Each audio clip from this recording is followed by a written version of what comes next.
എൻ്റെ സഹോദരങ്ങളെ, ഈ ദിവസങ്ങളിൽ ഷെക്കന ന്യൂസിലൂടെ കർത്താവിൻ്റെ പരിശുദ്ധമായ വചനത്തിൽ നിന്ന് നിത്യതയെക്കുറിച്ച് നമ്മൾ ചിന്തിക്കുകയാണ്. ഈ തലമുറയ്ക്ക് ഏറ്റവും ആവശ്യമായിരിക്കുന്നത് നിത്യതയുടെ വെളിച്ചമാണ്. ഞാൻ പൂർണ്ണമായും വിശ്വസിക്കുന്നു, നമ്മുടെ മക്കൾക്ക് നിത്യതയുടെ ദർശനം ലഭിച്ചാൽ ആ മക്കളെ ഓർത്ത് നമുക്ക് കരയേണ്ടി വരികയില്ല. നമ്മുടെ കുഞ്ഞുങ്ങൾക്ക് ഒരു നാളും ആത്മനാശം സംഭവിക്കുകയില്ല.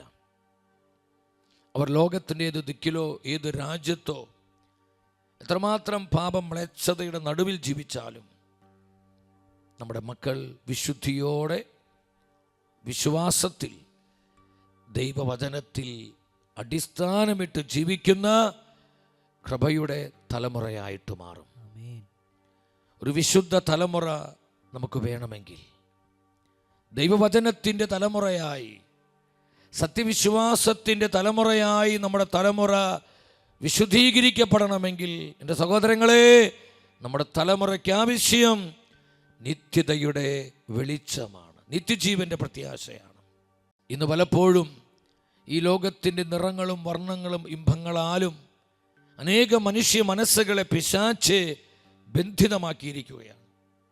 തന്നിമിത്തം കർത്താവിൻ്റെ മഹത്വം കാണുവാൻ, നിത്യതയുടെ വെളിച്ചം ദർശിക്കുവാൻ അനേകം ജീവിതങ്ങൾക്ക് സാധിക്കുന്നില്ല. കർത്താവിൻ്റെ വചനം പഠിപ്പിക്കുന്നുണ്ട്. വിശുദ്ധ പൗലോസ് സഭയോട് പറയുന്നു, കൊരിന്ത്യക്കാർക്ക് എഴുതിയ 2-ാമത്തെ ലേഖനം 4-ാം അധ്യായം 4-ാമത്തെ വചനം. നമുക്കൊന്നിച്ച വചനം വായിക്കാം. ഈ ലോകത്തിൻ്റെ ദേവൻ അവിശ്വാസികളായ അവരുടെ മനസ്സിനെ അന്ധമാക്കിയിരിക്കുന്നു. തന്നിമിത്തം ദൈവത്തിൻ്റെ പ്രതിരൂപമായ ക്രിസ്തുവിൻ്റെ മഹത്വമേറിയ സുവിശേഷത്തിൻ്റെ പ്രകാശം അവർക്ക് ദൃശ്യമല്ല. എത്ര ശക്തമാണ് കർത്താവിൻ്റെ വചനം! പ്രിയപ്പെട്ടവരെ, ഈ ലോകത്തിൻ്റെ ദേവൻ അതാരാണ്? പിശാചാണ്. അനേകം മനുഷ്യ മനസ്സുകളെ അന്ധമാക്കിയിരിക്കുന്നു. എങ്ങനെ അന്ധമാക്കിയിരിക്കുന്നത്? ഈ ലോകത്തിൻ്റെ സുഖലോലുപതയാൽ, ഈ ലോകത്തിന് നശ്വരമായ ഭോഗേച്ഛകളാൽ, ഈ ലോകത്തിൻ്റെ ക്ഷണികമായ നിറങ്ങളും ഇമ്പങ്ങളും കാണിച്ച് നിത്യതയുടെ വെളിച്ചം കെടുത്തിക്കളഞ്ഞ് അനേകം മനുഷ്യ ജീവിതങ്ങളെ അവൻ അന്ധമാക്കി. വചനം പറയുന്നു, തന്നിമിത്തം അനേകർക്ക് സുവിശേഷത്തിൻ്റെ മഹത്വം കാണുവാൻ പറ്റുന്നില്ല, നിത്യതയുടെ വെളിച്ചം ദർശിക്കാൻ പറ്റുന്നില്ല. ഈ ലോകത്തിൽ ജീവിക്കുമ്പോൾ നിത്യജീവനെ മുറുകെ പിടിച്ച് ജീവിക്കാൻ പറ്റുന്നില്ല. നിത്യജീവൻ ഉണ്ടെന്ന് പോലും വിശ്വസിക്കാൻ കഴിയാത്ത വിധം മനുഷ്യ മനസ്സുകൾ അന്ധമായിരിക്കുന്നുവെന്ന് ജീവനുള്ള വചനം പഠിപ്പിക്കുക. This is A word of God. ഇത് കർത്താവിൻ്റെ സത്യവചനമാണ്. എൻ്റെ സഹോദരങ്ങളെ, ഞാൻ വീണ്ടും വീണ്ടും ആത്മാവിൽ പറയട്ടെ, ഈ ലോകം കണ്ട് മാത്രം ജീവിക്കാൻ വിളിക്കപ്പെട്ടവരല്ല നമ്മൾ. നമ്മുടെ ശരീരത്തിനു വേണ്ടി, ഈ ലോകത്തിൻ്റെ ക്ഷണികമായ സുഖങ്ങൾക്ക് വേണ്ടി മാത്രം ജീവിച്ച് അവസാനിപ്പിക്കാനുള്ളതല്ല കർത്താവ് ദാനമായി തന്ന ഈ മഹത്തരമായ ജീവിതം. നിത്യജീവനെ മുറുകെ പിടിച്ച് നിത്യതയുടെ ദർശനത്തിൽ കർത്താവിനോട് ചേർന്ന് എൻ്റെ വ്യക്തിപരമായ ജീവിതം, എൻ്റെ കുടുംബ ജീവിതം, എൻ്റെ സമർപ്പിത ജീവിതം, കർത്താവിനെ ഏൽപ്പിച്ച ഉത്തരവാദിത്തങ്ങളെല്ലാം ഞാൻ വിശ്വസ്തയോടെ നിർവഹിക്കുവാൻ വിളിക്കപ്പെട്ടവനാണെന്നുള്ള ആ തിരിച്ചറിവോടെ എൻ്റെ പ്രിയപ്പെട്ടവരെ നമ്മൾ ഈ ലോകത്തിൽ ജീവിക്കണം. വിശുദ്ധ പൗലോസ് സഭയെ പഠിപ്പിക്കുന്നുണ്ട്. റോമാക്കാർക്ക് ഇത് ലേഖനം 12-ാം അധ്യായം 2-ാം വചനത്തിൽ നമുക്ക് ഒരുമിച്ച വചനം വായിക്കാം. നിങ്ങൾ ഈ ലോകത്തിന് അനുരൂപരാകരുത്. കർശനമായ താക്കീത് പോലെ പരിശുദ്ധ വചനത്തിൽ നിന്ന് ആത്മാവ് നമ്മോട് പറയാ, നിങ്ങൾ ലോകത്തോട് അനുരൂപരാകരുത്. കാരണം നിങ്ങൾ ദൈവത്തിൻ്റെ ജനമാണ്. കർത്താവായ യേശുവിൻ്റെ പരിശുദ്ധ രക്തത്താൽ വീണ്ടെടുക്കപ്പെട്ടവരാണ് നമ്മൾ. നമ്മുടെ നെറ്റിത്തടത്തിൽ ആ പരിശുദ്ധ രക്തത്തിൻ്റെ മുദ്രയുണ്ട്. നമ്മുടെ ജീവിതം എന്ന് പറയുന്നത് കർത്താവിൻ്റെ രക്തത്തിൻ്റെ വിലയാണ്. നമ്മൾ വിലയ്ക്ക് വാങ്ങപ്പെട്ടവരാണ്. നമ്മൾ നമ്മുടെ സ്വന്തമല്ല, നമ്മൾ കർത്താവിനും അവന്റെ വചനത്തിനുമുള്ളവരാണ്. വിശ്വസിച്ച് ആമേൻ പറഞ്ഞേ. സ്തുതിക്കുന്ന കർത്താവേ, നിങ്ങൾ ലോകത്തോട് അനുരൂപരാകരുത്. കാരണം നമ്മിൽ പരിശുദ്ധാത്മാവുണ്ട്, നമ്മൾ ദൈവത്തിൻ്റെ ആലയങ്ങളാണ്. നമ്മുടെ ശരീരത്തെ ദൈവത്തിൻ്റെ ആലയമാക്കി മാറ്റുന്നത് പരിശുദ്ധാത്മാവിൻ്റെ സാന്നിധ്യമാണ്. നമ്മുടെ ജീവിതത്തിൽ ആത്മാവുള്ളത് കൊണ്ടാണ് നമ്മുടെ ശരീരം ദൈവാലയമായി മാറുന്നത്. നമ്മൾ കർത്താവിനോട് അനുരൂപരായി ദൈവവചനത്തോട് ഐക്യപ്പെട്ട് ജീവിക്കാൻ വിളിക്കപ്പെട്ടവരാണെന്ന് പരിശുദ്ധാത്മാവ് നമ്മൾ അറിയിക്കുക. നമ്മൾ ലോകസുഖങ്ങളോട് അനുരൂപം, ഇതൊക്കെ ക്ഷണികമാണ്. നമ്മൾ കഴിഞ്ഞ ദിവസങ്ങളിലൊക്കെ ഇതാണ് ധ്യാനിച്ചത്. ഇതെല്ലാം താൽക്കാലികമാണ്.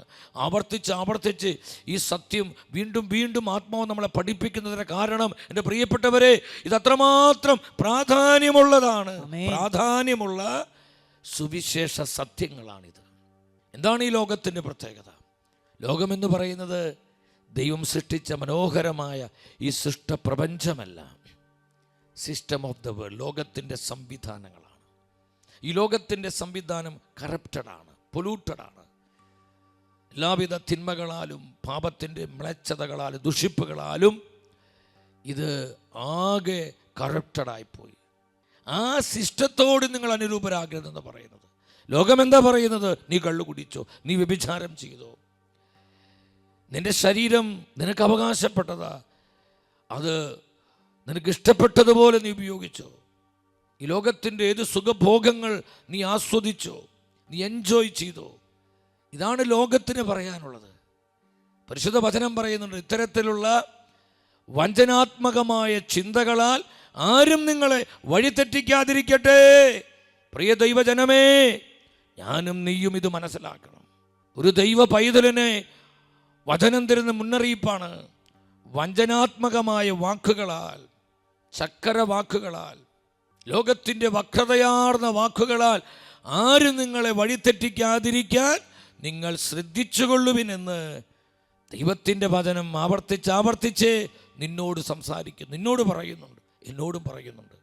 പ്രിയപ്പെട്ടവരെ, നമ്മളിത് മനസ്സിലാക്കണം. എന്താണ് ഈ ലോകത്തിൻ്റെ പ്രത്യേകത? 1 യോഹന്നാൻ 2:17, 1 ജോൺ 2:17 പറയുന്നു, ലോകവും അതിൻ്റെ മോഹങ്ങളും കടന്നു പോകുന്നു, ദൈവഹിതം പ്രവർത്തിക്കുന്നവനാകട്ടെ എന്നേക്കും നിലനിൽക്കുന്നു.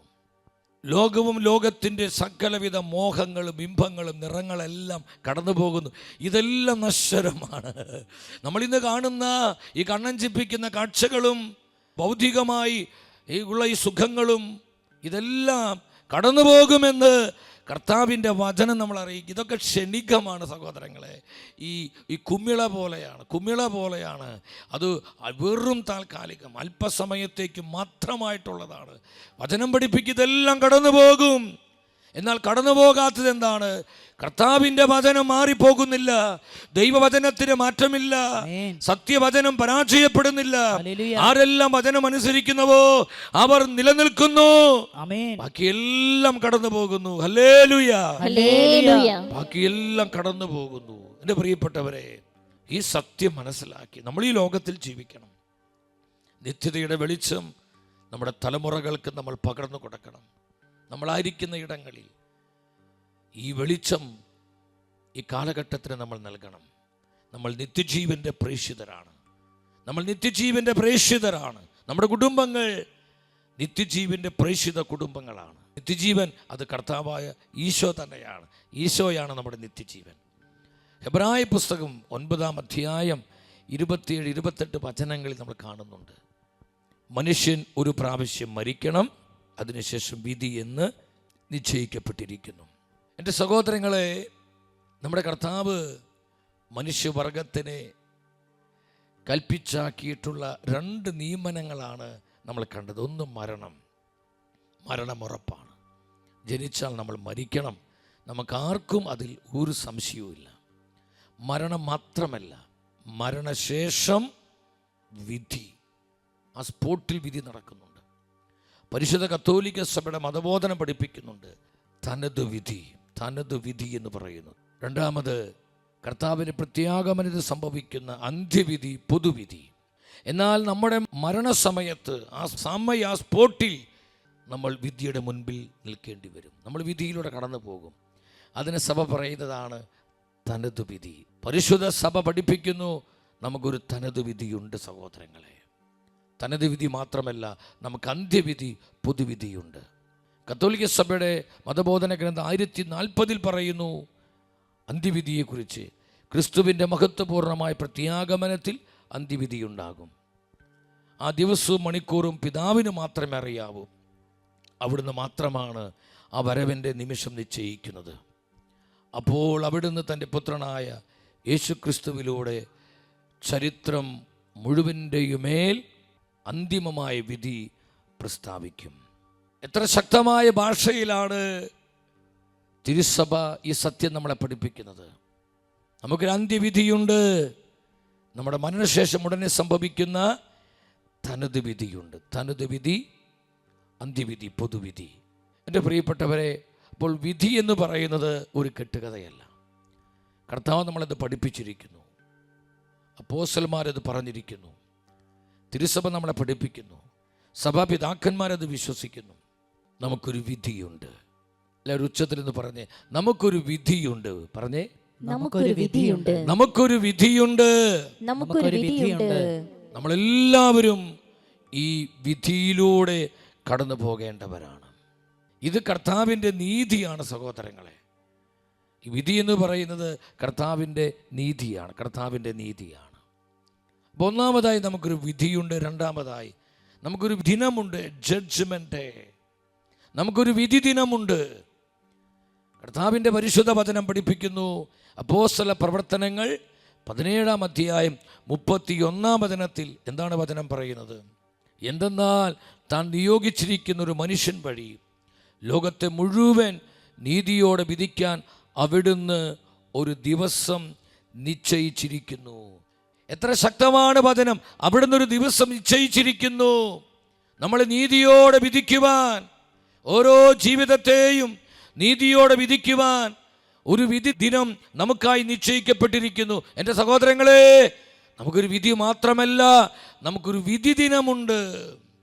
ജഡ്ജ്മെന്റ്, ഒരു വിധി ദിവസം നമുക്കുണ്ട്.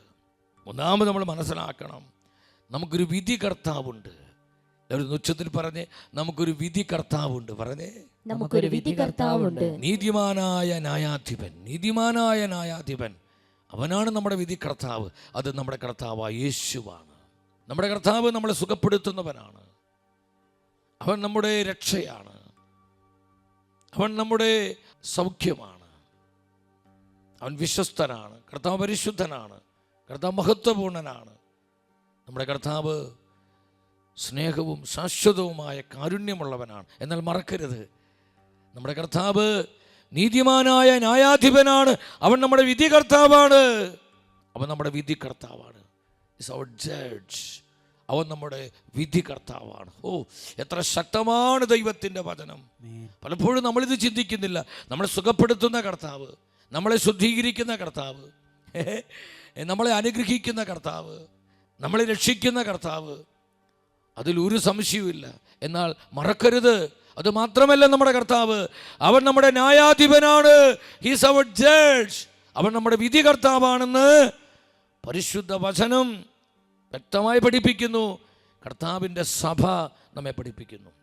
അപ്പോസ്തല പ്രവർത്തനങ്ങൾ 10-ാം അധ്യായം 42-ാമത്തെ വചനം, ദ ബുക്ക് ഓഫ് ആക്ട്സ് 10:42.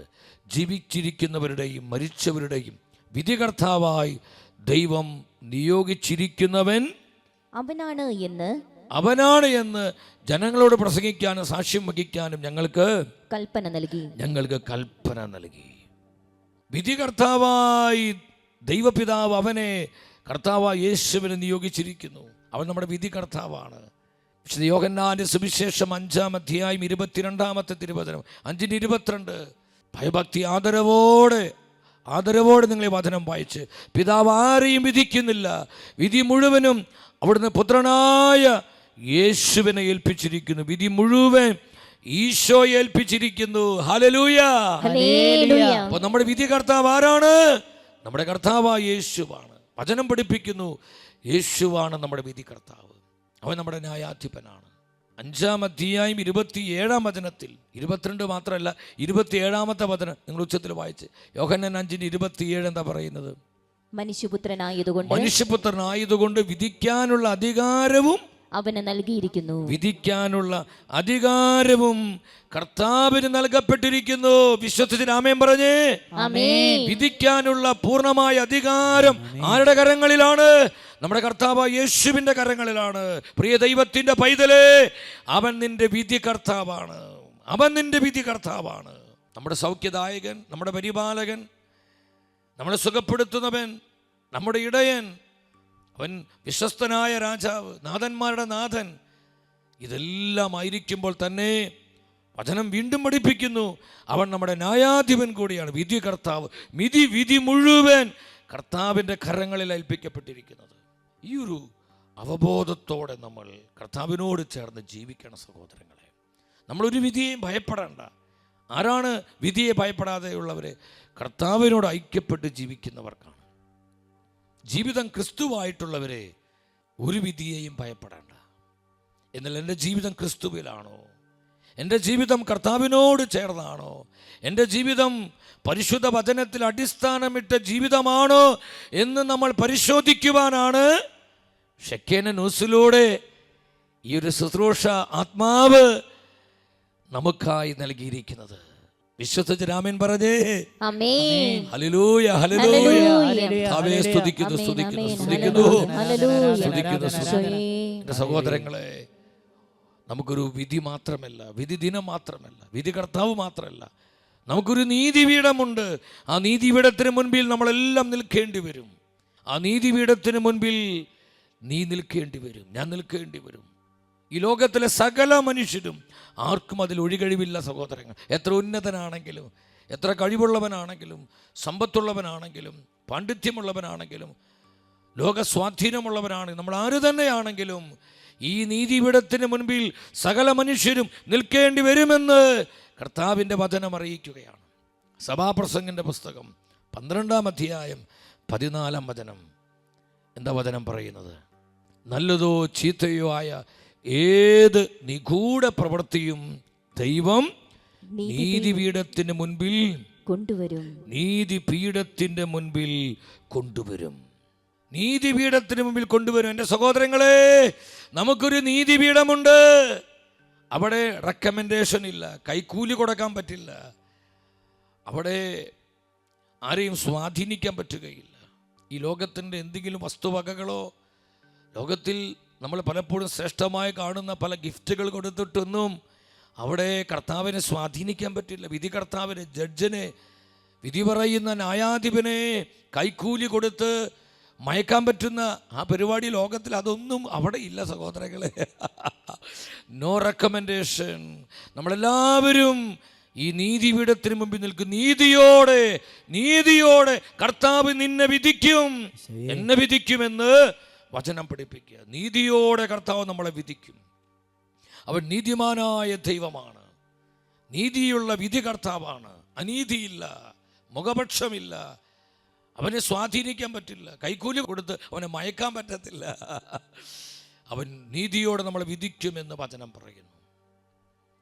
നിത്യതയുടെ സുവിശേഷത്ര പ്രധാനപ്പെട്ട സഹോദരങ്ങൾ, ഞാൻ പലപ്പോഴും ചിന്തിക്കുകയാണ്, ഈ ഒരു വെളിച്ചം നമ്മുടെ ആത്മാവിൽ പ്രകാശിതമായാൽ നമ്മുടെ തലമുറ വിശുദ്ധീകരിക്കപ്പെട്ടു, നമ്മുടെ കുടുംബങ്ങൾ കൃപയുടെ വഴിയിലായി. പിന്നെ അവിടെ ഡിവോഴ്സുകളില്ല, കുടുംബ കലഹങ്ങളില്ല, അവിടെ വെറുപ്പില്ല, പ്രതികാര ചിന്തകളില്ല, അവിടെ സ്വാർത്ഥതകളില്ല, അവിടെ അഹങ്കാരമില്ല. ചെറുതാകാനും വിട്ടുകൊടുക്കുവാനും സ്നേഹിക്കുവാനും എളിമപ്പെടുവാനും പരസ്പരം ക്ഷമിക്കുവാനും പങ്കുവയ്ക്കുവാനും നമുക്കൊക്കെ സാധിക്കും. പലപ്പോഴും നമ്മൾ മർക്കടമുഷ്ടിയോടെ, പിടിവാശിയോടെ, മാത്സര്യത്തോടെ, പ്രതികാര ചിന്തയോടെ, ജഡീകതയിൽ, ലോക സുഖഭോഗങ്ങളിൽ നമ്മൾ ജീവിക്കുന്നതിൻ്റെ ഒരു പ്രധാന കാരണം നമുക്ക് ഈ വെളിച്ചമില്ലാത്തത് കൊണ്ട്. നിത്യതയുടെ വെളിച്ചം നമുക്ക് നഷ്ടപ്പെട്ടു പോകുന്നു. ഈശോയേ, ഹല്ലേലൂയ, ഹല്ലേലൂയ. കൃപ ചൊരിയണമേ, കൃപ ചൊരിയണമേ. നിത്യതയുടെ വെളിച്ചം കിട്ടിയ ഒരു ആത്മാവും ബോധപൂർവം തൻ്റെ ആത്മാവിനെ നശിപ്പിക്കുവാൻ തയ്യാറാവുകയില്ല. അതിന് കൃത്യമായ തെളിവാണ് സഭയുടെ വിശുദ്ധാത്മാക്കൾ. വെറും 11 വയസ്സ് മാത്രം പ്രായമുള്ള മരിയ ഗോരത്തി, കാമവെറിപ്പൂണ്ട് ജഡീകതയിൽ സാത്താൻ ബന്ധിച്ച ഒരു ആത്മാവായിരുന്നു ആ സമയങ്ങളിൽ അലക്സാണ്ടർ. മരിയ ഗോരത്തിയെ നശിപ്പിക്കുവാൻ അവളെ ശാരീരികമായി ദുരുപയോഗിക്കുവാൻ അലക്സാണ്ടർ അവളെ അരികിൽ വന്നപ്പോൾ ആ പൊന്നുമോള് ആത്മാവിൽ നിറഞ്ഞു പറഞ്ഞു, അലക്സാണ്ടറെ, പാപത്തേക്കാൾ ഭേദം മരണമാണ്, നിനക്കെന്നെ നശിപ്പിക്കാൻ പറ്റില്ല. എൻ്റെ ആത്മാവിനെ നശിപ്പിക്കാൻ നിനക്ക് പറ്റില്ല. എൻ്റെ ശരീരത്തിൽ കൊല്ലാൻ പറ്റും, പക്ഷേ എൻ്റെ ആത്മാവിനെ തൊടാൻ പറ്റില്ല, ദുഷിപ്പിക്കാൻ പറ്റില്ല. എൻ്റെ സഹോദരങ്ങളെ, അവൾ ശുദ്ധത എന്ന പുണ്യത്തിന് വേണ്ടി ഉറച്ചു നിന്നു. അവൾ ആ പാപത്തിന് കൂട്ടു നിന്നില്ല. തന്മൂലം കോപാക്രാന്തനായ അലക്സാണ്ടർ അവളെ 13 പ്രാവശ്യം ആ കത്തി കൊണ്ട് കുത്തി കുത്തി അവളെ കൊലപ്പെടുത്തുകയാണ്. എന്തുകൊണ്ടാണ്? ശുദ്ധത എന്ന പുണ്യത്തിന് വേണ്ടി രക്തസാക്ഷിത്വം വരിച്ച് തൻ്റെ ആത്മാവിനെ വിശുദ്ധിയിൽ സൂക്ഷിക്കുവാൻ വെറും 11 വയസ്സ് മാത്രം പ്രായമുള്ള മരിയ ഗോരത്തിക്ക് കഴിഞ്ഞത് നിത്യതയുടെ വെളിച്ചമായിരുന്നു. അവൾക്ക് 11 വയസ്സ് പ്രായമുണ്ടെങ്കിലും അവളുടെ ആത്മാവിൽ ഈ വെളിച്ചം പ്രകാശിതമായിരുന്നു. അവൾ നിത്യതയുടെ ദർശനത്തിൽ ജീവിച്ചു. നിത്യജീവനെ മുറുകെ പിടിച്ചു. അലക്സാണ്ടർ കത്തിയെടുത്ത് അവളെ കുത്തി കൊലപ്പെടുത്തുമ്പോഴും അവൾ നിത്യജീവനെ മുറുകെ പിടിച്ചു. അവളുടെ കർത്താവിനോട് ചേർന്ന് വിശ്വസ്തയോടെ ജീവിച്ചു. ഹല്ലേലൂയ, സ്തുതിക്കുന്ന കർത്താവേ, കൃപൊഴുകട്ടെ. എത്ര വിശുദ്ധാത്മാക്കൾ, രക്തസാക്ഷികൾ, സഭാപിതാക്കന്മാര് ഈ കാലഘട്ടത്തിലും കർത്താവിനും കർത്താവിൻ്റെ വചനത്തിനുമായി ബലിയാടുകളാകുന്ന, രക്തസാക്ഷികളാകുന്ന ആയിരക്കണക്കിന് സഹോദരങ്ങൾ നമ്മുടെ ചുറ്റുപാടിലുണ്ട്. അവർക്കെല്ലാം ഈ വിശ്വാസ വീര്യം കിട്ടുന്നത് ഈ നിത്യതയുടെ പ്രത്യാശയിൽ നിന്നാണ്. നമ്മുടെ തലമുറയ്ക്ക് ഇതാണ് വേണ്ടത്. എത്ര ദിവസങ്ങളായി ഷെക്കേന ന്യൂസിലൂടെ പലരും എന്നോട് ചോദിച്ചു, വളരെ അടുപ്പിച്ച് ഇത്തരത്തിലുള്ള സന്ദേശങ്ങളാണല്ലോ ഷെക്കേനയിലൂടെ സംപ്രേഷണം ചെയ്തുകൊണ്ടിരിക്കുന്നത്. ഞാൻ അവരോട് പറഞ്ഞു, അത് മറ്റു വിഷയങ്ങൾ ലഭിക്കാഞ്ഞിട്ടല്ല, മറ്റ് വചന സന്ദേശങ്ങൾ ഇല്ലാഞ്ഞിട്ടുമല്ല. ഈ കാലഘട്ടത്തിന് ഏറ്റവും ആവശ്യമായിരിക്കുന്നത് നിത്യതയുടെ സുവിശേഷമാണ്. ഇറ്റേണൽ ഗോസ്പൽ, സനാതന സുവിശേഷം. ഈ സുവിശേഷമാണ് ഇന്ന് യഥാവിധി സഭയിൽ പ്രഘോഷിക്കപ്പെടേണ്ടത്. നമ്മുടെ ധ്യാന കേന്ദ്രങ്ങളിൽ, നമ്മുടെ ശുശ്രൂഷാലയങ്ങളിൽ നിത്യതയുടെ സുവിശേഷം പ്രഘോഷിച്ച് ഈ തലമുറയെ മാനസാന്തരത്തിലേക്കും സത്യവിശ്വാസത്തിലേക്കും നയിക്കുവാൻ എൻ്റെ പ്രിയപ്പെട്ടവരെ നമുക്ക് സാധിക്കണമെന്ന് പരിശുദ്ധാത്മാവ് ആഗ്രഹിക്കുക. ഇത് ആത്മാവിൻ്റെ മനസ്സാ, ഇത് കർത്താവിൻ്റെ ചിന്തയാണ്, കർത്താവിൻ്റെ ആഗ്രഹമാണ്. ഈ വചനവേദിയിൽ പരിശുദ്ധാത്മാവ് നമ്മോട് പങ്കുവെക്കുന്നത്. ഒരു ആമേൻ പറഞ്ഞേ. നമ്മൾ മനസ്സിലാക്കണം, നമുക്കൊരു വിധി കർത്താവുണ്ട്. അവൻ നീതിയോടെ നമ്മളെ വിധിക്കുന്നു. എൻ്റെ സഹോദരങ്ങളെ, നമ്മൾ വിധിക്കപ്പെടുന്നത് ഒന്ന് നമ്മുടെ സംസാരത്തിൽ നമ്മൾ വിധിക്കപ്പെടും. നമ്മുടെ നാവിനെ നമ്മൾ പിശാചിന് വിട്ടുകൊടുക്കരുത്. പലപ്പോഴും നമ്മുടെ ആത്മാവിനെ നശിപ്പിക്കുവാൻ, നമ്മുടെ കുടുംബങ്ങളെ താറുമാറാക്കാൻ, നമ്മുടെ ബന്ധങ്ങളെ ശിഥിലീകരിക്കാൻ, കർത്താവ് രൂപപ്പെടുത്തിയ കൂട്ടായ്മകളെ, മിനിസ്ട്രികളെ ദുഷിപ്പിച്ച് കളയാൻ നമ്മുടെ നാവിൽ പിശാച് നരകത്തിൻ്റെ തീ കൊളുത്തും.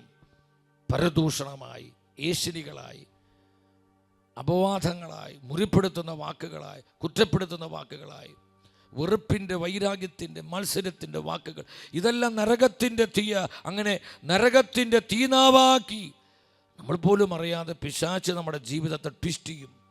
ഇന്ന് ഒരുപാട് പേർക്ക് കൃപ നഷ്ടപ്പെട്ടു പോകുന്നത്, അഭിഷേകം അത് ചോർന്നു പോകുന്നതിന് കാരണം അവരുടെ സംസാരമാണ് സഹോദരങ്ങളെ. നമ്മുടെ സംസാരത്തിൽ കർത്താവ് നമ്മളെ വിധിക്കും.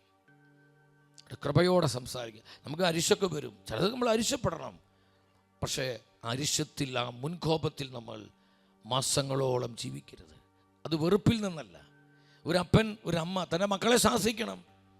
ചിലപ്പോൾ അരിശപ്പെടും അവരോട്, അത് അവരുടെ രക്ഷയ്ക്ക് വേണ്ടിയിട്ടാണ് എന്ന് വിചാരിച്ച് അവരെ നശിപ്പിക്കുവാനും തകർക്കുന്ന വിധത്തിലുള്ള ശാപവാക്കുകൾ, തെറിവാക്കുകൾ, ചീത്തവാക്കുകൾ, അല്ലെങ്കിൽ ആ വെറുപ്പ്, വൈരാഗ്യം, അങ്ങനെ അതല്ല കർത്താവ് പറയുന്നത്. നമ്മൾ ശാസിക്കണം. നമുക്ക് കോപം വരും, അരിശം വരും, ഇതൊക്കെ ഈശോയ്ക്ക് അറിയാം. പക്ഷേ നമ്മൾ അതിനെ ഓർത്ത് അനുതപിക്കണം. ചില സന്ദർഭങ്ങളിൽ ചില തിരുത്തലുകൾ വേണ്ടി വരും. നമ്മൾ ശാസിക്കണം. അത് കർത്താവ് ആഗ്രഹിക്കുന്നുണ്ട്. അതെന്തിനു വേണ്ടിയാണ്? ആ വ്യക്തിയുടെ രക്ഷയ്ക്ക് വേണ്ടിയാണ്, ആ സമൂഹത്തിൻ്റെ നന്മയ്ക്ക് വേണ്ടിയാണ്. ഇവിടെ ഞാൻ പറഞ്ഞു വരുന്നത് അതല്ല സഹോദരങ്ങളെ. അനാവശ്യമായ സംസാരങ്ങൾ, മുറിപ്പെടുത്തുന്ന വാക്കുകൾ, കുറ്റപ്പെടുത്തുന്ന വാക്കുകൾ, ചീത്ത വാക്കുകൾ, അതുപോലെ പരദൂഷണത്തിൻ്റെ വാക്കുകൾ. വചനം പറയുന്നുണ്ട് അവസാന നാളുകളിൽ നിന്ദകരായ പരദൂഷകർ വെളിപ്പെടും. പരദൂഷകരെ കള്ളക്കഥകൾ പറയുക, നുണക്കഥകൾ പറഞ്ഞ് മിനിസ്റ്റുകളെ തകർക്കുക, ദൈവദാസന്മാരെ മലിനപ്പെടുത്തുക, പൊതുസമൂഹത്തിൽ അവർക്കുള്ള സ്വാധീനത ഇല്ലാതാക്കുക. ചില കള്ളനാണയങ്ങളുണ്ട്, ചില കളകളൊക്കെ ഉണ്ട്. പക്ഷേ എല്ലാവരും ഒരുപോലെ ദുഷിച്ചു പോയിട്ടില്ല എന്ന് എൻ്റെ പ്രിയപ്പെട്ടവർ മനസ്സിലാക്കണം. നെല്ലും പതിരും വേർതിരിക്കുന്നത് പോലെ ഈ നാളുകളിൽ കർത്താവ് ഒരു വേർതിരിക്കുന്നുണ്ട്. കളയും വിളയും വേർതിരിക്കുന്നുണ്ട്. ചില കളകൾ, ചില പതിരുകൾ കർത്താവ് വെളിപ്പെടുത്തും. അസ്വസ്ഥപ്പെടേണ്ട. പക്ഷെ എല്ലാം പതിരുകളാണെന്ന് നമ്മൾ തെറ്റിദ്ധരിക്കരുതേ. ഒരു ഹല്ലേലൂയ പറഞ്ഞേ. Hallelujah, hallelujah, hallelujah. ഈശോയെ നന്ദി, ഈശോയെ സ്തുതി, ഈശോയെ ആരാധന. അതുകൊണ്ട് നമ്മുടെ സംസാരം കൃപയുള്ളതാകണം. നമ്മുടെ സംസാരത്തിൽ ആത്മാവിൻ്റെ അഭിഷേകം ഉണ്ടാവണം. മത്തായിയുടെ സുവിശേഷം 12:36 ഈശോ പറഞ്ഞു, മത്തായി 12:36. എന്താ കർത്താവ് പഠിപ്പിച്ചത്? ഞാൻ നിങ്ങളോട് പറയുന്നു, മനുഷ്യർ പറയുന്ന ഓരോ വ്യർത്ഥ വാക്കിനും വിധി ദിവസത്തിൽ കണക്ക് കൊടുക്കേണ്ടി വരും. ഇത് കർത്താവിൻ്റെ ശ്രേഷ്ഠമായ പ്രബോധനമാണ്. മനുഷ്യർ പറയുന്ന, ഞാനും നിങ്ങളും പറയുന്ന ഓരോ വ്യർത്ഥമായ വാക്കിനും, പരദൂഷണത്തിൻ്റെ വാക്കുകൾ, ഏഷണി വാക്കുകൾ, തെറി വാക്കുകൾ, മ്ലേച്ഛമായ വാക്കുകൾ, മുറിപ്പെടുത്തുന്ന വാക്കുകൾ, മറ്റുള്ളവരുടെ ആത്മാവിനെ നശിപ്പിക്കുമാറുള്ള ദുഷിപ്പിൻ്റെ വാക്കുകൾ, ഈ വാക്കുകളെ പ്രതി കർത്താവ് പറയാണ്, വിധി ദിവസത്തിൽ നീ കണക്ക് പറയേണ്ടി വരും, നീ കണക്ക് ബോധിപ്പിക്കേണ്ടി വരും. നമ്മൾ അക്കൗണ്ടബിളാണ്. എന്താണ് ഈ വചനത്തിനർത്ഥം? നമ്മുടെ സംസാരത്തെ പ്രതി കർത്താവ് നമ്മളെ വിധിക്കും. ഈ വചനം വിശ്വസിക്കുന്നുണ്ടോ പ്രിയ ദൈവത്തിൻ്റെ പൈതലേ? ഈ വചനം നീ വിശ്വസിക്കുന്നുണ്ടോ? പ്രിയ സഹോദര സഹോദരി, ഈ വചനം നീ വിശ്വസിക്കുന്നുണ്ടോ? ഉണ്ടെങ്കിൽ നമ്മുടെ സംസാരം തീർച്ചയായിട്ടും മാറിപ്പോവും. ഈ ഞഞ്ഞാപ്പിഞ്ഞ കശപ്പിച്ച വർത്തമാനങ്ങൾ പറഞ്ഞ് നമ്മൾ കൃപ നഷ്ടപ്പെടും. ഒരു ലോകവർത്തമാനങ്ങൾ, അനാവശ്യമായ വ്യർത്ഥഭാഷണങ്ങൾ, ലൗകികമായ ഭാഷണങ്ങൾ. ചില വ്യക്തികളുണ്ട് വളരെ മോശപ്പെട്ട് വാ തുറന്നു കഴിഞ്ഞാൽ മ്ലേച്ഛമായ വാക്കുകൾ പറയുന്നവർ, തെറിവാക്കുകൾ പറയുന്നവർ, ചുമ്മാ തമാശയ്ക്ക് ഇങ്ങനെ കള്ളത്തരങ്ങൾ, നുണകൾ പറഞ്ഞിങ്ങനെ സ്വയം ഇങ്ങനെ സന്തോഷിക്കുന്ന കുറേ ആത്മാക്കൾ. എൻ്റെ സഹോദരങ്ങൾ, നമ്മൾ മനസ്സിലാക്കണം, നമ്മൾ പറയുന്ന ഓരോ വ്യർത്ഥമായ വാക്ക്, എല്ലാം നല്ല ഓരോ വ്യർത്ഥമായ വാക്കിനും, എല്ലാവരും ഉച്ചത്തിൽ പറഞ്ഞ്, ഓരോ വ്യർത്ഥമായ വാക്കിനും പ്രതി വിധി ദിവസത്തിൽ കണക്ക് കൊടുക്കേണ്ടി വരും. കർത്താവിൻ്റെ പ്രബോധനമാണിത്. അപ്പോൾ നമ്മുടെ സംസാരത്തെ പ്രതി ഇതുപോലെ തന്നെയാണ് മത്തായിയുടെ സുവിശേഷം 5-ാം അധ്യായം 22-ാം വചനത്തിൽ വീണ്ടും നമ്മുടെ കർത്താവ് പഠിപ്പിച്ചു. ഉച്ചത്തിൽ വചനം എല്ലാവരും ഏറ്റു പറഞ്ഞ്, എന്നാൽ ഞാൻ നിങ്ങളോട് പറയുന്നു, സഹോദരനോട് കോപിക്കുന്നവര് ന്യായവിധിക്ക് അർഹനാകും. വളരെ അനാവശ്യമായി കോപിക്കുക, അസ്വസ്ഥപ്പെടുത്തുക, പ്രകോപിപ്പിക്കുക സ്വന്തം സഹോദരനോട്, സഹോദരിയോട് എന്ന് പറഞ്ഞാൽ നമ്മുടെ വീട്ടിലുള്ളവർ മാത്രമല്ല, നമ്മുടെ കൂടെയുള്ളവർ, പ്രിയപ്പെട്ടവർ, നമ്മുടെ ഒപ്പമുള്ളവർ. അത് കുടുംബത്തിലാകാം, സമൂഹത്തിലാകാം, സഭയിലാകാം, നമ്മുടെ ജോലി സ്ഥലത്താകാം, ശുശ്രൂഷ മേഖലകളിലാകാം. അനാവശ്യമായി കോപിക്കുക ന്യായവിധിക്ക് അർഹനാകുന്ന പറയുന്നത്. എത്ര കഠിനമായ വാക്കായത് എൻ്റെ ദൈവമേ! കർത്താവിൻ്റെ ഈ പരിശുദ്ധ വചനത്തിൽ നമ്മൾ വിശ്വസിക്കുന്നുണ്ടോ? ഒരു വിശുദ്ധ ഭയം, ഒരു ഹോളി ഫിയർ നമുക്ക് വേണം. നമ്മൾ ന്യായവിധിക്ക് അർഹരാകും. രണ്ടാമത് കർത്താവ് പറഞ്ഞു, ഒന്ന് വായിച്ച്, സഹോദരനെ പൊട്ടി എന്നൊക്കെ അങ്ങനെയൊക്കെ നമ്മൾ തമാശയ്ക്ക് പറയുന്നതായിരിക്കാം, ചിലപ്പോൾ അരിശം കൊണ്ട് പറയുന്നുണ്ടാവും. രണ്ടും ഉണ്ട് ഇതിൽ. എന്ന് വിളിക്കുന്നവർ ന്യായാധിപ സംഘത്തിന് മുൻപിൽ നിൽക്കേണ്ടി വരും. വിഡ്ഢി എന്ന് വിളിക്കുന്നവനാകട്ടെ നരകാഗ്നിക്ക് ഇരയായി തീരുമെന്ന് വചനം പഠിപ്പിക്കുകയും വചനം പറയുകയാണ്. എൻ്റെ സഹോദരങ്ങളെ, എത്ര ശക്തമാണ് ദൈവത്തിൻ്റെ വചനം! നമ്മുടെ സംസാരങ്ങളെ പ്രതി, നമ്മുടെ വാക്കുകളെ പ്രതി നമ്മൾ വിധിക്കപ്പെടുമെന്ന് ഇതാരാ പഠിപ്പിച്ചത്? വിശുദ്ധ പത്രോസ്, പൗലോസ് സ്ലീഹന്മാരല്ല, മറ്റ് സഭാപിതാക്കന്മാരല്ല, സർവശക്തനും സർവാധിപനുമായ നമ്മുടെ കർത്താവിൻ്റെ മാറ്റമില്ലാത്ത വചനമാണ് നമ്മളിപ്പോൾ വായിച്ച് ധ്യാനിച്ചത്. ഒരു ഹല്ലേലൂയ പറഞ്ഞേ. കർത്താവേ കൃപ തരണമേ, കൃപ തരണമേ, കൃപ ചെയ്യണമേ. ഞങ്ങളുടെ സംസാരത്തിൽ വിശുദ്ധി സൂക്ഷിക്കാൻ, കൃപയോടെ സംസാരിക്കാൻ.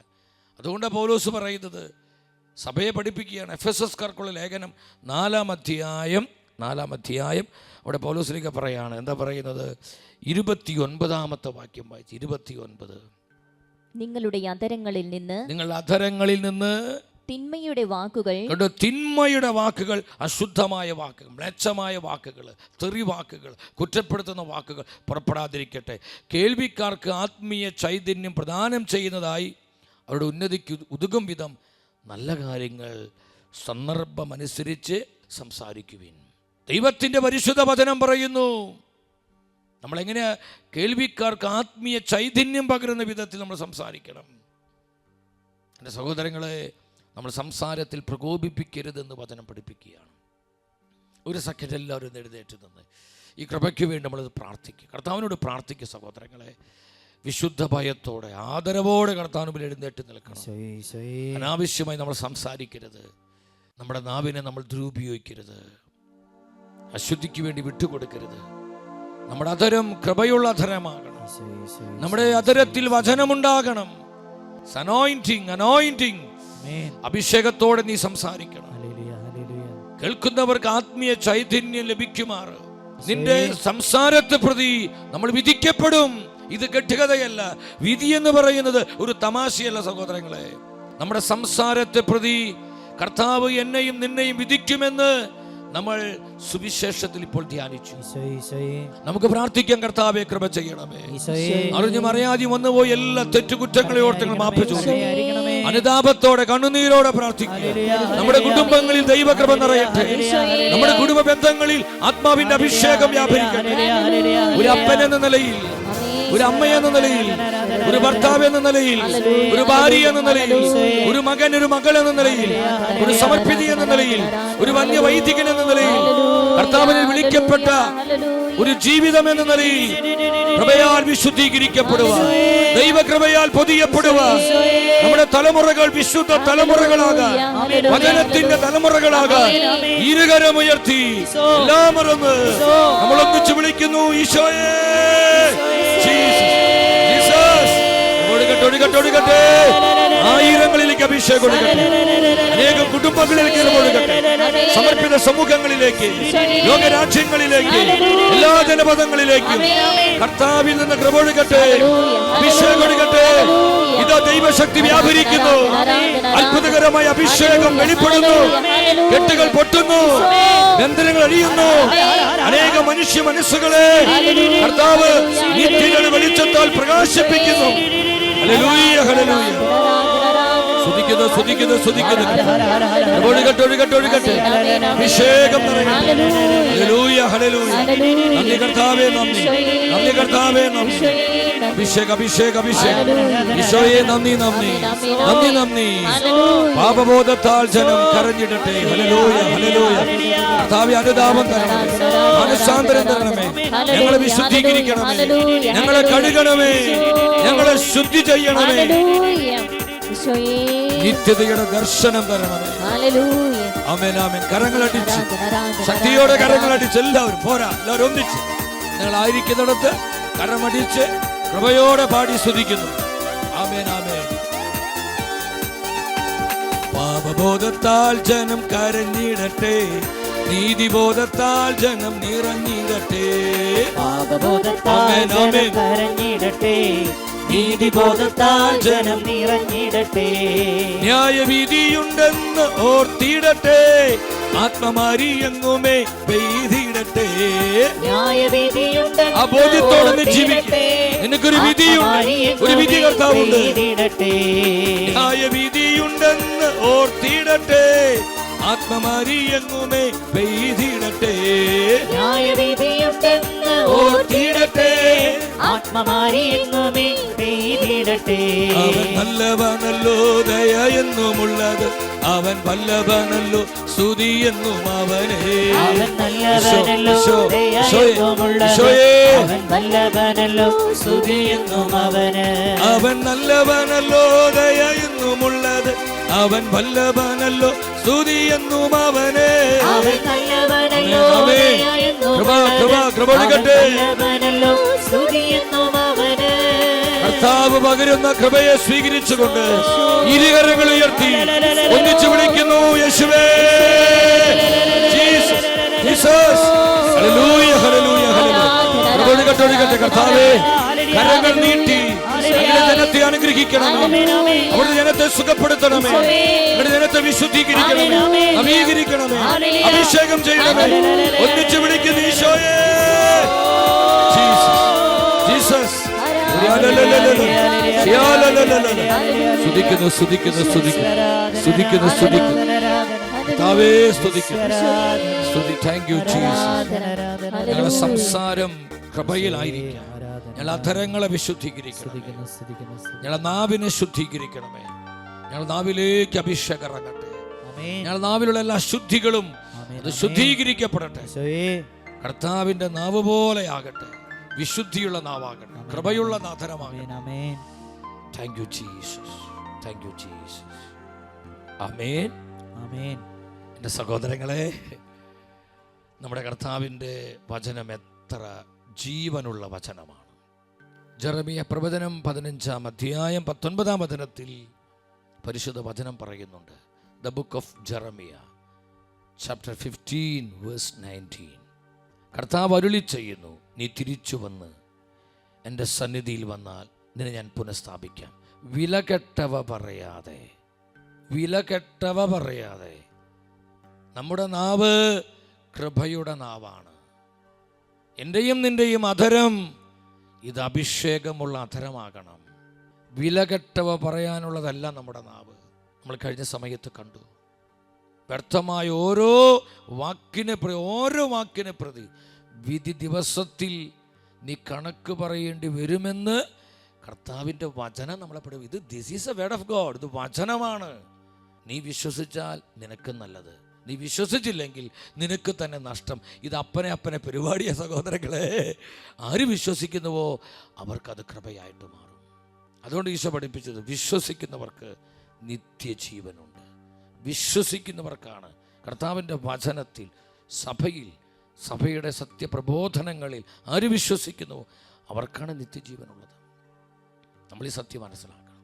വിലകെട്ടവ പറയാതെ സദ്വചനങ്ങൾ നീ കൃപയോടെ സംസാരിച്ച, നിന്റെ വാക്കുകളിൽ ആത്മീയ ചൈതന്യം നിറഞ്ഞു നിന്നാൽ, കർത്താവ് പറയാണ്, നീ എൻ്റെ നാവ് പോലെയാകും. കർത്താവിൻ്റെ നാവായി മാറുവാൻ വിളിക്കപ്പെട്ടവരാ നമ്മൾ. നമ്മുടെ നാവ്, കർത്താവിൻ്റെ നാവ് എത്ര ഉന്നതമായ പദവിയാണ്. എന്താ കർത്താവിൻ്റെ നാവിൻ്റെ പ്രത്യേകത? It's A creative power. അതിനെ സൃഷ്ടിക്കുവാനുള്ള ശക്തിയുണ്ട്, അതിനെ സുഖപ്പെടുത്തുവാനുള്ള ശക്തിയുണ്ട്, അതിനെ വിശുദ്ധീകരിക്കാനുള്ള ശക്തിയുണ്ട്, അതിനെ അനുഗ്രഹിക്കാനുള്ള ശക്തി. ഉണ്ടാകട്ടെ, ഒറ്റ വാക്ക് വെളിച്ചമുണ്ടായി. ഉണ്ടാകട്ടെ, ഒരൊറ്റ വചനം കൊണ്ടാണ്. The world was created by the word of God. By the word of God. ലോകം സൃഷ്ടിക്കപ്പെട്ടത് ദൈവത്തിൻ്റെ വചനത്താലാണ്. ദൈവത്തിൻ്റെ വചനത്താൽ ഉണ്ടാകട്ടെ. ഈ ഒറ്റ വചനം ഇറ്റ്സ് എ ക്രിയേറ്റീവ് പവർ. ഇല്ലാത്തതൊന്ന് അവിടെ രൂപപ്പെടുകയാണ്. അപ്പോൾ കർത്താവിൻ്റെ നാവിനെ സൃഷ്ടിക്കുവാനുള്ള ശക്തിയുണ്ട്, അതിനുള്ള അധികാരമുണ്ട്. വചനം പറയുക, ഇതുപോലെ നിന്റെ നാവ് മാറുന്നു. നമ്മൾ കർത്താവിൻ്റെ നാമത്തിൽ കൽപ്പിക്കുമ്പോൾ അത് സംഭവിക്കും. അവിടെ ഡെലിവറൻസ് ഉണ്ടാകും, ഹീലിംഗ് ഉണ്ടാകും, കൺവെർഷൻ ഉണ്ടാകും. അവിടെ കൃപ ഒഴുകും, ദൈവാനുഗ്രഹം വ്യാപരിക്കും. എപ്പോഴാ? വിലകെട്ടവ പറയാതെ നിന്റെ നാവിനെ നീ കൃപയിൽ സൂക്ഷിക്കുമ്പോൾ ഈ അത്ഭുതങ്ങൾ പരിശുദ്ധാത്മാ പ്രവർത്തിക്കും. അപ്പോൾ നമ്മുടെ സംസാരത്തെ പ്രതി മാത്രമല്ല, നമ്മുടെ പ്രവർത്തികളെ പ്രതി നമ്മളെ കർത്താവ് വിധിക്കും. അതുകൊണ്ട് നമ്മുടെ പ്രവർത്തികൾ ശ്രദ്ധിക്കണം. ആരും അറിയുന്നില്ല, ആരും കാണുന്നില്ല എന്ന് ചിന്തിച്ച് നമ്മൾ ജീവിക്കരുത് സഹോദരങ്ങളെ. God sees everything. God knows everything. ചിലപ്പോൾ നിൻ്റെ ഭാര്യ നീ ചെയ്യുന്ന കാര്യങ്ങളൊന്നും അറിയുന്നുണ്ടാവില്ല. കുറച്ചൊക്കെ നമുക്ക് കബളിപ്പിച്ച് അഭിനയിച്ച് കപടതയോടെ ജീവിക്കാൻ പറ്റും നമുക്ക്. എൻ്റെ ഭർത്താവ് അറിയണമെന്നുണ്ടാവില്ല. നമ്മുടെ മാതാപിതാക്കൾ അറിയാത്ത പലതും നമ്മുടെ ജീവിതത്തിലുണ്ടാകാം, നമ്മുടെ അധികാരികൾ അറിയാത്തത്. എന്നാൽ അറിയുന്നൊരു കർത്താവുണ്ട്. 10,000 സൂര്യനേക്കാൾ തേജസ്സുള്ള കണ്ണുകൾ. 10,000 സൂര്യന്മാർ ഒന്നിച്ചുദിച്ചാൽ ഉണ്ടാകുന്നൊരു പ്രകാശം നമ്മുടെ ബുദ്ധിക്ക് ചിന്തിക്കാൻ പോലും പറ്റില്ല. കർത്താവിൻ്റെ പരിശുദ്ധ വചനം പറയാ, ഇതിനേക്കാൾ പവർഫുള്ളാണ് കർത്താവിൻ്റെ കണ്ണുകൾ. ഒന്നുപോലും അവിടുത്തെ മുൻപിൽ നിന്ന് മറഞ്ഞിരിക്കുന്നില്ല. അവിടുന്ന് എല്ലാം കാണുന്നു, എല്ലാം കർത്താവ് കാണുന്നു, ലൈവായി എല്ലാം കണ്ടുകൊണ്ടിരിക്കുന്നു. നിങ്ങളിപ്പോൾ ടെലിവിഷനിലൂടെ സോഷ്യൽ മീഡിയയിലൂടെ ഒക്കെ നിങ്ങൾ ഈ വചന ശുശ്രൂഷ കണ്ടുകൊണ്ടിരിക്കുന്ന പോലെ എൻ്റെ പ്രിയപ്പെട്ടവരെ, നമ്മുടെ ഓരോ ചൈതിയും നമ്മുടെ ഓരോ പ്രവൃത്തിയും അത് നല്ലതുമാകാം ചീത്തയുമാകാം, അതെന്തുമാവട്ടെ കർത്താവ് കണ്ടുകൊണ്ടിരിക്കുന്നുണ്ട്. അടുത്തിരിക്കുന്ന വ്യക്തികളെ നോക്കി പുഞ്ചിരിച്ച് പറഞ്ഞ് കർത്താവ് എല്ലാം കാണുന്നു എന്ന് പറഞ്ഞ്, കർത്താവ് എല്ലാം കാണുന്നു എന്ന് പറഞ്ഞ്, കർത്താവ് എല്ലാം കാണുന്നു. നമ്മുടെ പ്രവൃത്തികൾ ശ്രദ്ധിക്കണം. അതുകൊണ്ട് ജെറമിയ പ്രവചനം 7-ാം അധ്യായം 3-ാം വചനത്തിൽ കർത്താവിൻ്റെ വചനം പഠിപ്പിക്കുന്നത്, ഇസ്രായേലിന്റെ ദൈവമായ സൈന്യങ്ങളെ കർത്താവ് അരുളി ചെയ്യുന്നു, നിങ്ങളുടെ മാർഗങ്ങളും പ്രവൃത്തികളും നേരെയാക്കുവീൻ. നിങ്ങളുടെ പ്രവൃത്തികളെ നേരെയാക്കുവീൻ, നിന്റെ ചൈതികളെ നേരെയാക്കുവീൻ. ദൈവവചനം എന്തു പറയുന്നുവോ അതിനനുസൃതമായി നമ്മുടെ ജീവിതത്തെ ക്രമപ്പെടുത്തുവാൻ നീ തയ്യാറാവുക എന്ന് ആത്മാവ് പഠിപ്പിക്കുക. നിന്റെ ചൈതികളെ നീ ക്രമപ്പെടുത്തണം. നമ്മുടെ താൽക്കാലികമായ സുഖങ്ങളും നേട്ടങ്ങളും അല്ലെങ്കിൽ നമുക്ക് നശ്വരമായിട്ടുള്ള ഈ ലോകത്തിൻ്റെ ഭോഗേച്ഛകൾക്ക് വേണ്ടി നീ നിന്റെ ജീവിതത്തെ, നിന്റെ ശരീരത്തെ നീ നശിപ്പിക്കുമ്പോൾ സഹോദരാ, നീ അറിയുന്നില്ല, നിന്റെ പ്രവർത്തികളെ പ്രതി നീ വിധിക്കപ്പെടും. നീ വിധിക്കപ്പെടുമെന്ന് ഞാൻ പറയുന്നതല്ല, ഇത് കർത്താവിൻ്റെ ജീവനുള്ള വചന. കത്തോലിക്ക സഭ, പരിശുദ്ധ സഭ നമ്മളെ പഠിപ്പിക്കുന്നു, നമ്മൾ കർത്താവിൻ്റെ മുൻപിൽ നിൽക്കേണ്ടി വരും. ഓരോരുത്തർ നിൽക്കേണ്ടി വരും. തനത് വിധിക്കായി പൊതുവിധിക്കായി. 2 വിധി നമ്മൾ നേരിടണം. ഒന്ന് മരിച്ച് ആ സമയത്ത് നമ്മൾ കണ്ടു തനത് വിധി, 2 കർത്താവിൻ്റെ പ്രത്യാഗമനത്തിൽ സംഭവിക്കുന്ന പൊതുവിധി, ഫൈനൽ ജഡ്ജ്മെന്റ്, അന്ത്യവിധി. ഇത് 2ഉം നിത്യസത്യം. ഒരു കോടതിക്കും ഇത് മാറ്റാൻ പറ്റില്ല, ഒരു ഗവൺമെന്റിനും ഈ നിയമം മാറ്റാൻ പറ്റില്ല. ഇത് കർത്താവ് നിയമിച്ചിരിക്കുന്ന അപ്പോയിൻമെന്റുകളാണ് എല്ലാ മനുഷ്യർക്കും. മരണം, അതിനുശേഷം വിധി എന്ന് പറഞ്ഞ്, മരണം അതിനുശേഷം വിധി, മരണം അതിനുശേഷം വിധി. അപ്പൊ നമ്മുടെ പ്രവൃത്തികളെ പ്രതി നമ്മൾ വിധിക്കപ്പെടും. വെളിപാട് പുസ്തകം 22:12 ഈ സത്യമാണ് ആത്മാവ് നമ്മൾ അറിയിക്കുന്നത്. എൻ്റെ പ്രിയപ്പെട്ടവരെ, ദൈവഭയത്തോടെ ജാഗ്രതയോടെ നിങ്ങൾ ആ വചനം സ്ക്രീനിലോട്ട് നോക്കി ഉച്ചത്തിൽ വായിക്കണം. എന്താ പറയുന്നത്? ഇതാ ഞാൻ വേഗം വരുന്നു, എൻ്റെ സമ്മാനവും ഞാൻ കൊണ്ടുവരുന്നുണ്ട്. ഓരോരുത്തർക്കും ഒന്നെല്ലാവരും ഒന്ന് ഉച്ചത്തിൽ പറഞ്ഞ്, ഓരോരുത്തർക്കും. അത് ഇൻഡിവിജ്വലാണ്, വ്യക്തിപരമാണ്. ഇപ്പൊ ഞാൻ ചിന്തിക്കുക, എൻ്റെ ഭാര്യ ചെയ്ത പുണ്യപ്രവർത്തികള് അതിന്റെ ഫലം എനിക്ക് കിട്ടില്ല, അത് ഇവിടെ ചിലപ്പോൾ കിട്ടും. നിത്യതയിൽ ചെല്ലുമ്പോൾ അത് ഇൻഡിവിജ്വലാണ്, വ്യക്തിപരമാണ്. എൻ്റെ ഭർത്താവ് ചെയ്ത നന്മകള്, എൻ്റെ മാതാപിതാക്കള്, അല്ലെങ്കിൽ എൻ്റെ മക്കള്, എൻ്റെ പ്രിയപ്പെട്ടവര്, ആ നന്മകൾ നിങ്ങൾ ശ്രദ്ധിക്കണം. നമ്മുടെ ഓരോരുത്തരും, അതാ പറയാം, ഓരോരുത്തരും സ്വന്തം പ്രവർത്തികൾക്കനുസൃതം ഞാൻ നിങ്ങൾക്ക് പ്രതിഫലം നൽകും. അപ്പോൾ നിങ്ങൾ ശ്രദ്ധിക്കണം എൻ്റെ സഹോദരങ്ങളെ, ഈ ലോകത്തിൽ മാത്രമാണ് നമുക്ക് ഈ പൊസിഷൻസ് ഉള്ളൂ. നീ ഡോക്ടറാണ്, നീ എൻജിനീയറാണ്, നീ ടീച്ചറാണ്, നീ അഡ്വക്കേറ്റാണ്, നീ ബിസിനസ്സുകാരനാണ്, നീ കർഷകനാണ്, നീ IAS-കാരനാണ്, നീ IPS-കാരനാണ്. ഇതൊക്കെ ലോകത്തിലാണ്. ഈ ലോകം വിട്ട് നമ്മൾ നിത്യതയിലേക്ക് ചെല്ലുമ്പോൾ പിന്നെ അവിടെ പൊസിഷനുകളില്ല, അവിടെ പ്രവർത്തികൾ മാത്രമേ ഉള്ളൂ. നമ്മുടെ പ്രവർത്തികളെ നോക്കിയാ കർത്താവ് വിധിക്കുന്നത്. നമ്മൾ ശ്രദ്ധിക്കണം, നമ്മുടെ പ്രവർത്തികളാണ് കർത്താവ് പറയുന്നത്. നീ ഡോക്ടറാണോ എന്ന് നോക്കിയിട്ടല്ല നിന്നെ വിധിക്കണേ, നീ സയൻറ്റിസ്റ്റ് ആണോ എന്ന് നോക്കിയിട്ടല്ല കർത്താവ് നിന്നെ വിധിക്കുന്നത്. നീ ഒരു ടീച്ചറാണോ, നീ ഒരു അഡ്വക്കേറ്റ് ആണോ, നീ ഒരു ബിസിനസ്സുകാരനാണോ, നീ ഒരു കൂലിപ്പണിക്കാരനാണോ, നീ ഒരു കർഷകനാണോ എന്നൊന്നും നോക്കിയിട്ടല്ല കർത്താവ് എന്നെയും നിന്നെയും വിധിക്കുന്നത്. ഈ ലോകത്തിൽ ഞാനും നിങ്ങളും ജീവിച്ചപ്പോൾ നമ്മുടെ ചൈതികൾ നമ്മൾ എപ്രകാരമാണ് ജീവിച്ചത്, ആ ജീവിത പ്രവർത്തികളുടെ അടിസ്ഥാനത്തിലാണ് കർത്താവ് നിന്നെ വിധിക്കുന്നത്. മനസ്സിലാക്കുന്നവർ ഉച്ചത്തിൽ ഹല്ലേലൂയ പറഞ്ഞേ. സ്തുതിക്കുന്നു കർത്താവേ. അഭിഷേകം നിറയട്ടെ. അതുകൊണ്ടാണ് വെളിപാട് പുസ്തകം 22:11 ഞാൻ ആ വചനം വായിച്ച് ഒരു വിശുദ്ധമായ ഭയം എൻ്റെ ഉള്ളിലോട്ട് വന്നു. ഒരു ഹോളി ഫിയർ, ദൈവഭയം. ആ വചനം എന്താ പറയും? നമ്മൾ പല പ്രാവശ്യം കേട്ടിട്ടുള്ള വചനമാണ്. എങ്കിൽ ഉച്ചത്തിൽ നിന്ന് വായിച്ച്, അനീതി ചെയ്തിരുന്നവർ ഇനിയും അനീതി ചെയ്തു കൊള്ളട്ടെ, പാപക്കറ പുരണ്ടവർ ഇനിയും അങ്ങനെ തന്നെ കഴിഞ്ഞുകൊള്ളട്ടെ. എന്നാൽ എൻ്റെ നീതിമാൻ ഇനിയും നീതി പ്രവർത്തിക്കട്ടെ, എൻ്റെ വിശുദ്ധർ ഇനിയും വിശുദ്ധീകരിക്കപ്പെടട്ടെ. 4 കാര്യങ്ങളാണ് ഈ വചനത്തിൽ പരിശുദ്ധാത്മാവ് നമ്മൾ അറിയിക്കുന്നത്. നിങ്ങൾ മനസ്സിലാക്കി നോക്കി, പരിശുദ്ധ ബൈബിൾ അവസാനിക്കാൻ പോവുക. അനീതി പ്രവർത്തിക്കരുതെന്ന് പറയുന്ന കർത്താവ് ഇപ്പോൾ എന്താ പറയുന്നത്? അനീതി പ്രവർത്തിച്ചോളാൻ. എൻ്റെ ദൈവമേ, ഇതെന്നാ വചന ഇത്? നീ അനീതി പ്രവർത്തിച്ചോ, അനുതപിക്കുവാൻ, മനസാന്തരപ്പെടുവാൻ, പാപം ഉപേക്ഷിക്കുവാൻ, നിന്റെ പ്രവൃത്തികളെ, നിന്റെ ചൈതികളെ വിശുദ്ധീകരിക്കാൻ നിനക്ക് മനസ്സില്ലെങ്കിൽ, തീരുമാനമില്ലെങ്കിൽ, കർത്താവ് പറയാ, നീ എൻജോയ് ചെയ്തോ, നീ ആഘോഷിച്ചോടാ മോനെ, എടാ മോളെ, നീ ആഘോഷിച്ചോ, നീ അനീതിയിൽ ആഘോഷിച്ചോ, നീ പാപത്തിൽ ജീവിച്ചോ, മദ്യപാനത്തിലെ, വ്യഭിചാരത്തിലെ, ലോകസുഖങ്ങളിലെ, ജഡിക പാപങ്ങളിലെ, ലോകത്തിൻ്റെ മ്ലേച്ഛതകളിലെ, എല്ലാവിധ സുഖലോലുപതകളിൽ നീ ജീവിച്ചോ. ആ വചനത്തിന് അർത്ഥം എന്താണെന്നറിയോ സഹോദരങ്ങളെ? അതിനർത്ഥം എന്താ? നീ ഇവിടെ ജീവിച്ചോ, നമ്മുടെ നാടൻ ഭാഷയിൽ പറഞ്ഞാൽ ഞാൻ നിന്നെ പിന്നെ കണ്ടോളാന്ന്. അതെൻ്റെ അർത്ഥം. ഞാൻ നിന്നെ പിന്നെ കണ്ടോളാം. എവിടെ? നിത്യതയിൽ. നീ എൻ്റെ മുൻപിൽ നിൽക്കുമ്പോൾ ആർക്കും നിന്നെ സഹായിക്കാൻ പറ്റില്ല. ജഡ്ജ്മെന്റ് ഡേ, ആ തനത് വിധിയിൽ.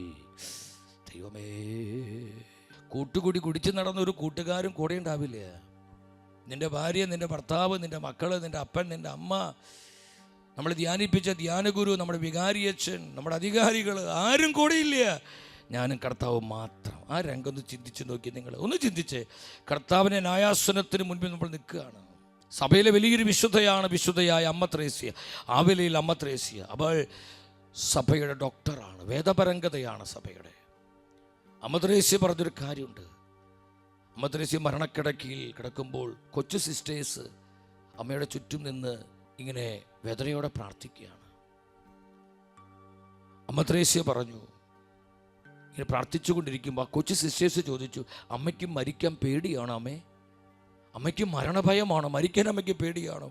ഉടനെ അമ്മ ത്രേസ്യ പറഞ്ഞു, എൻ്റെ മക്കളെ, അമ്മയ്ക്ക് മരിക്കാൻ ഒരു ഭയവുമില്ല.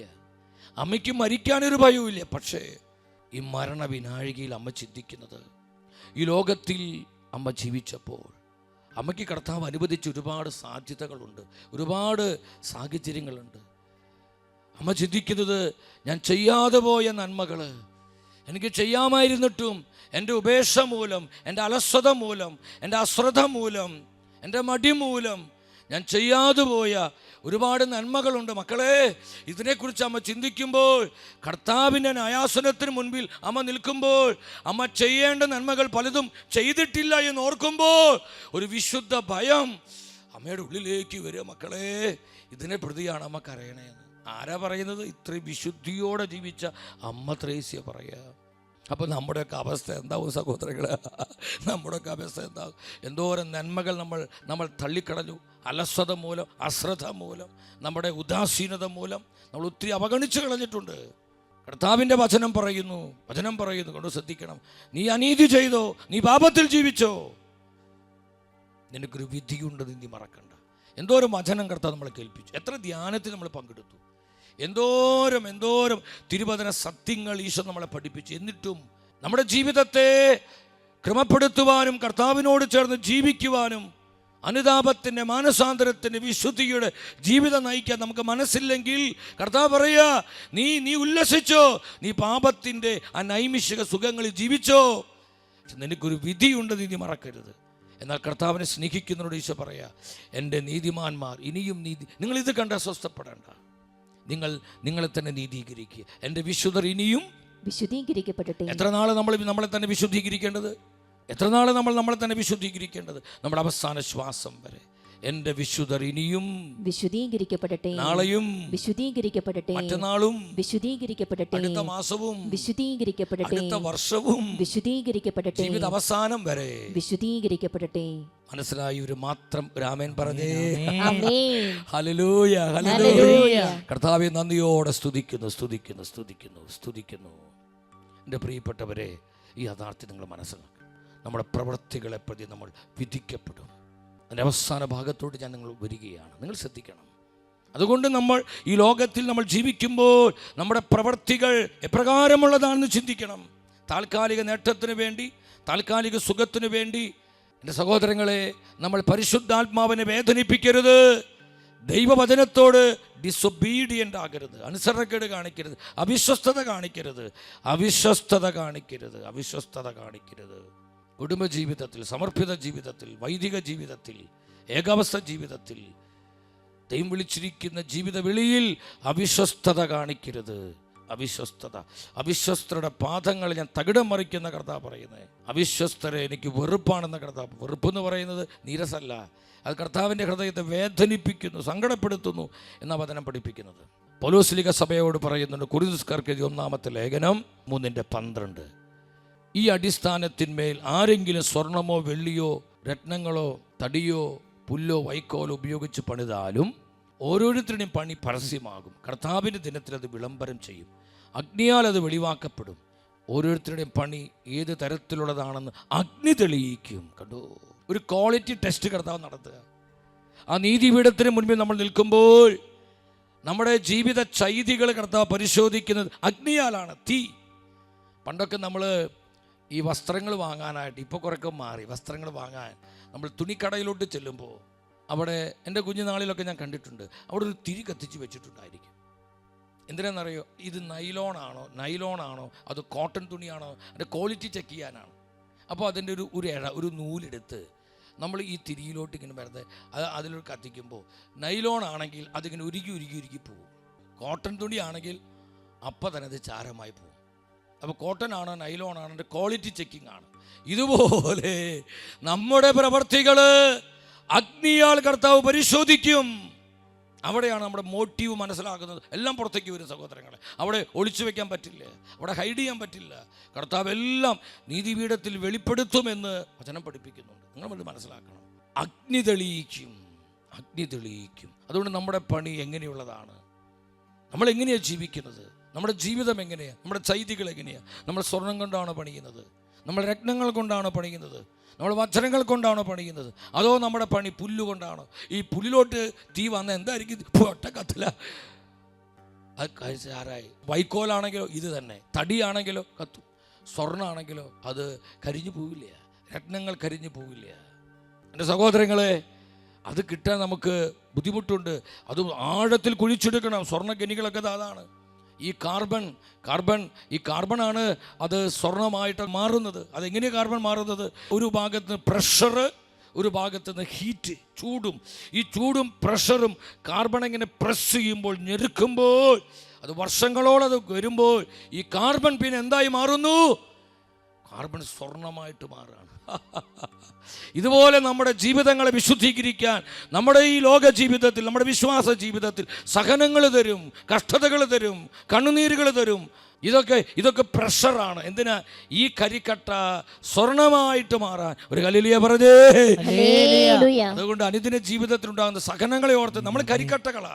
ഈ കരിക്കട്ടകള് സ്വർണമായിട്ട് മാറണം. ഇത് വജ്രങ്ങളായി മാറണം, വിലപിടിപ്പുള്ള ജീവിതങ്ങളായി മാറണം, മഹത്വത്തിൻ്റെ ജീവിതങ്ങളായി മാറണം, കൃപയുള്ള ജീവിതങ്ങളായി മാറണം. അതിന് ചില പ്രഷറുകൾ കർത്താവ് തരുന്നത്, ചില ഹീറ്റ്, നമ്മളെ ചൂടടിപ്പിക്കും. നല്ല ചൂട്, നമുക്ക് ഭയങ്കര ടെൻഷൻ, സ്ട്രെസ്, സഹനങ്ങൾ, ആർക്കും മനസ്സിലാക്കാൻ പറ്റാത്ത പല സങ്കടങ്ങൾ, ക്രൈസിസുകൾ, ഇതൊക്കെ നമ്മളെ പ്രഷർ ചെയ്യും, നമ്മളെ ഞെക്കിഞ്ഞെരുക്കും. നീ വിഷമിക്കണ്ട. നിന്നെ മഹത്വമുള്ളവനാക്കാൻ കർത്താവ് ചെയ്യുന്ന രക്ഷാകര പ്രവർത്തികളായത് മനസ്സിലാക്കുന്നവർ ഹല്ലേലൂയ പറഞ്ഞേ. സ്തുതിക്കുന്നു കർത്താവ്. നമ്മുടെ കർത്താവ് എത്ര നല്ലവനാണ്, എത്ര വിശ്വസ്തനാണ്. സഹോദരങ്ങളെ, ഈ സത്യം നിങ്ങൾ മനസ്സിലാക്കണം. അതുകൊണ്ട് കർത്താവിനോട് ചേർന്ന് ജീവിക്കുക. നമ്മുടെ സംസാരത്തെ പ്രതി, നമ്മുടെ പ്രവൃത്തികളെ പ്രതി, നമ്മുടെ ജീവിതത്തെ പ്രതി നമ്മൾ വിധിക്കപ്പെടും, നമ്മൾ പരിശോധിക്കപ്പെടും എന്നുള്ള സത്യം മനസ്സിലാക്കി, ഭയം കൊണ്ടല്ല, കർത്താവിനുള്ള സ്നേഹം കൊണ്ട് എല്ലാം സ്നേഹത്തെ പ്രതി ചെയ്യുക. പൗലോസ് പറഞ്ഞില്ലേ, കർത്താവിൻ്റെ സ്നേഹം എന്നെ നിർബന്ധിക്കുന്നു, ക്രിസ്തുവിൻ്റെ സ്നേഹം എന്നെ നിർബന്ധിക്കുന്നു. കൃപയുള്ളൊരു അപ്പനായി, കൃപയുള്ളൊരു അമ്മയായി, കൃപയുള്ളൊരു ഭർത്താവായി, കൃപയുള്ളൊരു ഭാര്യയായി, മകനായി, മകളായി, കൃപയുള്ളൊരു സമർപ്പിതയായി, കൃപയുള്ളൊരു വന്യവൈദികനായി കർത്താവിൻ്റെ സഭയ്ക്കും കർത്താവിൻ്റെ ജനത്തിനും അവൻ്റെ വചനത്തിനും സാക്ഷ്യം നൽകി ജീവിക്കാൻ നമുക്ക് കഴിയണം സഹോദരങ്ങളെ. നമ്മൾ ഈ കൃപയിൽ വളരണം. കർത്താവിൻ്റെ സ്നേഹത്തിൽ നിന്ന് ഇത് ചെയ്യണം. ദ ലവ് ഓഫ് ക്രൈസ്റ്റ്, ക്രിസ്തുവിൻ്റെ സ്നേഹം നിർബന്ധിക്കുന്നു. ആ ഒരു ബോധ്യത്തോടെ കർത്താവിനോട് ചേർന്ന് നരകത്തെ പേടിച്ചോ സ്വർഗത്തെ ആഗ്രഹിച്ചല്ല നമ്മൾ വിശുദ്ധിയോടെ ജീവിക്കേണ്ടത്. മറിച്ച് അത് കർത്താവിനോടുള്ള നമ്മുടെ കമ്മിറ്റ്മെൻറ്റാണ്, കർത്താവിന് നമ്മുടെ സ്നേഹമാണ്. അതുകൊണ്ടാണ് വിശുദ്ധ ഫ്രാൻസിസ് സേവിയർ പറഞ്ഞത്, കർത്താവേ, ഞാൻ നരകത്തെ പേടിച്ചാണ് നിന്നെ സ്നേഹിക്കുന്നതെങ്കിൽ കെടാത്ത നരകത്തിൻ്റെ അഗ്നിയിലേക്ക് നീ എന്നെ എറിഞ്ഞു കളയണം. ഞാൻ സ്വർഗം ആഗ്രഹിച്ചുകൊണ്ടാണ് നിന്നെ സ്നേഹിക്കുന്നെങ്കിൽ സ്വർഗത്തിൻ്റെ വാതിലുകൾ നീ എൻ്റെ നേരെ കൊട്ടിയടയ്ക്കണം. അല്ല കർത്താവേ, അങ്ങയെ മാത്രം ആഗ്രഹിച്ച് അങ്ങയോടുള്ള സ്നേഹം മാത്രമായിട്ടാണ് ഞാൻ നിന്നെ അനുഗമിക്കുന്നതും ഞാൻ നിന്നെ സ്നേഹിക്കുന്നതെങ്കിൽ എൻ്റെ കർത്താവേ, ഇരുകരങ്ങൾ നീട്ടി നീ എന്നെ ആശ്ലേഷിക്കണം, നീ എന്നെ ആശ്ലേഷിക്കണം. ആ കരവലയത്തിൽ എനിക്ക് ആയിത്തീരണം. ഹല്ലേലൂയ. ഇതാണ് ട്രൂ ബിലീവർ, ഒരു യഥാർത്ഥ വിശ്വാസി, ഒരു യഥാർത്ഥ ദൈവ പൈതൽ. ഈ ഒരു ചിന്തയാണ് എല്ലാം കർത്താവിൻ്റെ സ്നേഹത്തിൽ ചെയ്യുക. ഒന്നും പേടിച്ചിട്ടല്ല, നരകത്തെ പേടിച്ചോ സ്വർഗം കിട്ടാനുള്ള ആഗ്രഹം കൊണ്ടൊന്നല്ല. കർത്താവിനോടുള്ള സ്നേഹം, കർത്താവിൻ്റെ സ്നേഹം, ആ സ്നേഹമാണ് വിശുദ്ധിയോടെ കൃപയോടെ ജീവിക്കാൻ നമ്മളെ സഹായിക്കുന്നത്. നിത്യതയുടെ സുവിശേഷം എന്ന ഈ ശുശ്രൂഷ, അതിനാണ് ഷെക്കേന ന്യൂസിലൂടെ ജനലക്ഷങ്ങൾക്ക് കർത്താവ് തരുന്നത്. എൻ്റെ പ്രിയപ്പെട്ടവരെ, നമുക്ക് പ്രാർത്ഥിക്കാം.